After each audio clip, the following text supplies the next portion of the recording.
রহমানকে আল্লাহ তাআলা পরিচয় দিচ্ছেন আর রহমান আল্লামাল কোরআন। এই কোরআনটা আমাদেরকে শিখিয়েছে। এক শক্ত আওয়াজ দিয়ে বলেন তো তিনি কে? নাম্বার ওয়ান পরিচয়। আচ্ছা বলেন, কোরআনের পরে আর কোন আসমানি কিতাব কি আল্লাহর জমিনে আর আসবে? বলেন আর আসবে? এটাই শেষ কিতাব।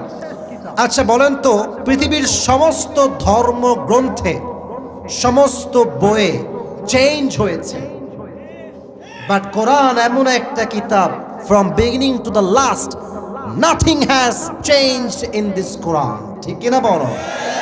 শুরুতেও যেমন, আজও তেমন, শেষেও। একটা আয়াত আছে সবাই জানে, যালিকাল কিতাব হুদাল লিল মুত্তাকিন। কোনো সন্দেহ নাই, the most authentic and original book in the world, whereof there is no doubt in it, a guidance to those who are muttaqin. এমন একটা কিতাব, সন্দেহ নাই, সন্দেহের লেশ মাত্র নাই, মুত্তাকিদের জন্য বইটাকে হেদায়াত স্বরূপ পাঠিয়েছে একজন। আওয়াজ দিয়ে বলেন তো তিনি কে?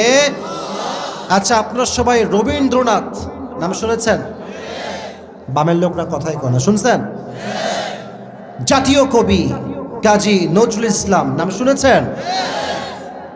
ওদের যে সাহিত্য আর আমাদের কিতাবের যে সাহিত্য, কোনটা বেশি, ওইটা না এইটা?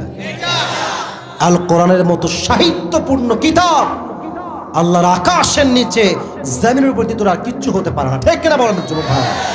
This is at the top level of literature.